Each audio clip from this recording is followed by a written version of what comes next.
As ransomware gangs threaten physical harm, I'm afraid of what's next, ex-negotiator says.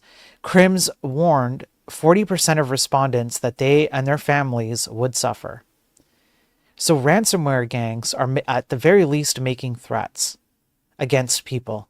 We've seen this too, where, as an example, somebody's criminal information was leaked because of a non-secure public database. Hackers take that information, they call up this person, and they go, unless you want everybody to find out what you've been up to, you will do what we say. And it gets worse from there. According to a survey of 1,500 security and IT professionals conducted by Census Wide on behalf of security firm Paris, digital intruders are still holding more traditional threats of system lockouts and data destruction over their victims' heads. However, almost half of those surveyed across industries and geographies also reported that attackers have threatened to file regulatory complaints against them, along the lines of AlphaV's SEC complaint against fintech firm Meridian Link for failing to notify the American financial regulator of a significant security breach. So they'll breach you, and then they'll go, hey, we're going to tell everybody you got breached unless you pay up.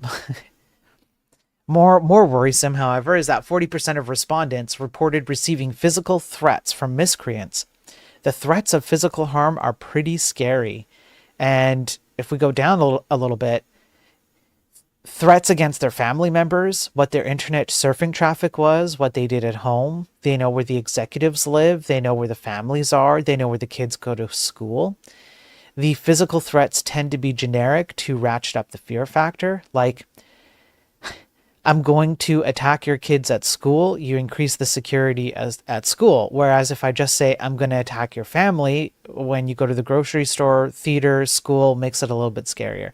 So they use generic threats. They're actually even socially engineering their threats. They're social threat prompting at this point. What's going to get us the maximum amount of fear factor? And yeah, that's pretty scary to think about. Now,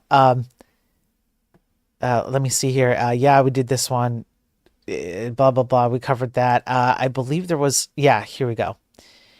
So we all know ransomware is going up, right? 73% of the victims suffered multiple attacks and 31% were attacked 3 or more times on ransomware we're talking about. That is a huge amount of recurring attacks. That's actually quite crazy. You were attacked once, you get attacked again. Fool me 3 times, 4 times, shame on you. And then the 5th time, I'm shamed because of you. That's how that saying goes. Only 23% said they recovered within a day, compared to 39% last year, which means recovery is taking longer. 18% required between 1 week and 1 month, compared to 11% in 2024. These things are getting precipitously worse year over year. And threats are definitely a part of it. And so this is kind of, you know, when you mix in the article we read on Tuesday with people actually purchasing physical services in order to carry out harm against people, you mix this in, it's bad. It's a recipe for disaster.